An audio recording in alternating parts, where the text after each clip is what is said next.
오늘은 7월 12일 사도행전 9장 32절부터 43절까지입니다. 32절부터 한번 읽어볼게요. 그때 베드로가 사방으로 두루다니다가 루다에 사는 성도들에게 내려갔더니 거기서 에니아라 하는 사람을 만나매 그는 중풍병으로 침상 위에 누운 지 8해라. 베드로가 이르되 에니아야, 예수 그리스도께서 너를 낫게 하시니 일어나 네 자리를 정돈하라 한데 곧 일어나니. 베드로가 루다라고 하는 성에 내려가서 예루살렘에 있지 않고 루다에 있는 사람들에게 또 하나님의 말씀을 전하기 내려갑니다. 그때 8년 동안 중풍병을 앓고 있는 에니아라고 하는 사람을 만나게 됩니다. 그리고 베드로는 측은히 여기며 불쌍히 여기는 마음으로 하나님이 그에게 주신 신유의 능력과 권능을 그에게 나눠줍니다. 에니아야 일어나라 했을 때 그 에니아가 일어났어요. 예루살렘 성전에 올라갈 때 베드로가 했던 유명한 말 있죠. 은과 금은 내게 없거니와 내게 있는 것을 주노니 나사렛 예수의 이름으로 일어나 걸으라 했을 때 안준뱅이 일어났잖아요. 그 경험을 했던 베드로는 이 에니아에도 똑같은 기도를 했을 때에 그 에니아가 중풍병자 8년 동안이나 누워있던 에니아가 벌떡 일어났다라는 거예요. 여러분, 하나님의 능력은요, 나만 갖고 있는 게 아니에요. 하나님의 권능과 능력과 은사를 여러분 혼자 갖고 있으라고 주신 게 아니라 그건 어떻게 하라? 나누라. 흘려보내라고 주신 거예요. 그 능력을 흘려보내고 그 능력을 나눌 때에 하나님의 은혜가 계속 흘러가게 돼 있는 거예요. 베드로는 그 능력을 예루살렘에 자기 자리에 앉아있지 않고 돌아다니면서 순회하면서 사람들이 그 능력을 나눠주기 시작한다. 하나님은 여러분들에게도 은사를 주셨어요. 복음을 주셨어요. 우리 또한 우리 주위에 있는 사람들에게 나만 하나님 믿으면서 잠자코 있는 것이 아니라 하나님의 사랑으로 내가 어떻게 변화되었는지를 간증하고 그들에게 사랑을 나누어주고 은혜를 나누어주고 그들이 어려울 때 기도해줌으로 하나님의 능력을 흘려보낼 줄 아는 성도가 되어야 된다는 거예요. 하나님은 여러분 혼자 구원받으라고 여러분만 딱 구원받으라고 예수 믿게 한 게 아니에요. 나만 사랑하시는 게 아니야. 내가 사랑을 받았으면 그 사랑을 어떻게 해요? 흘려보내야죠. 나도.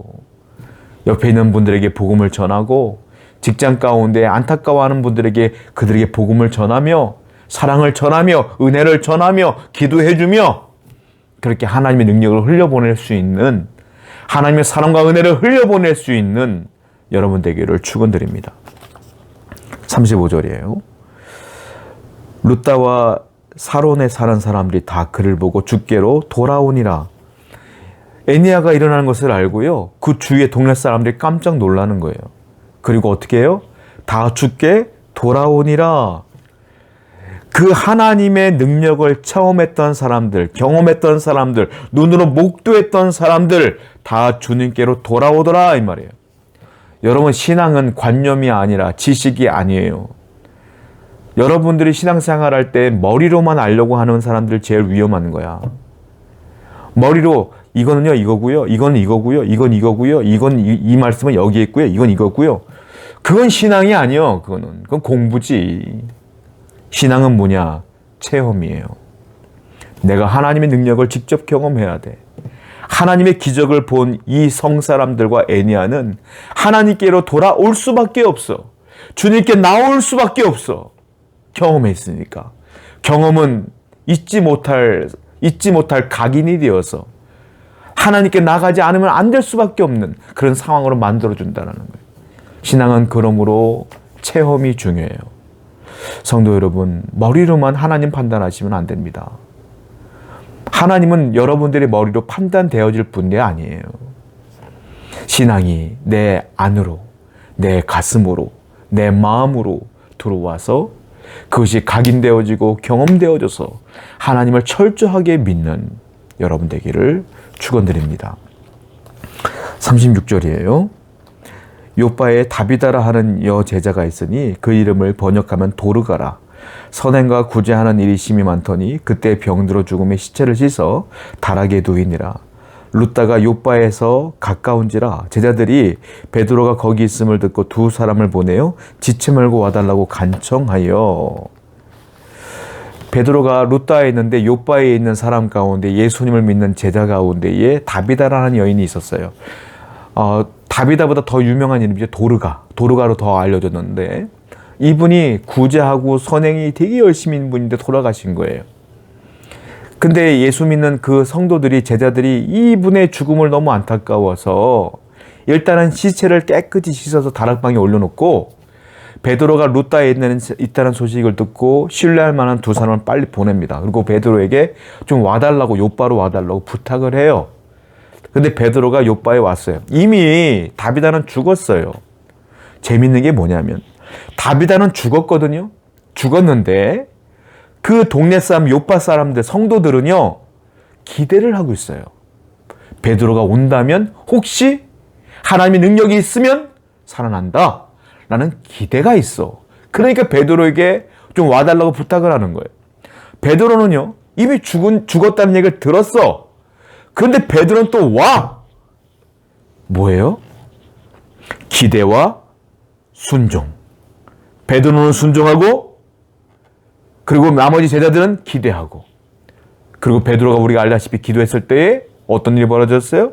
이 다비다가 살아나요. 뒷절에 보면 살아나요. 여러분, 하나님의 기적은요 공식이 있는 것 같아요.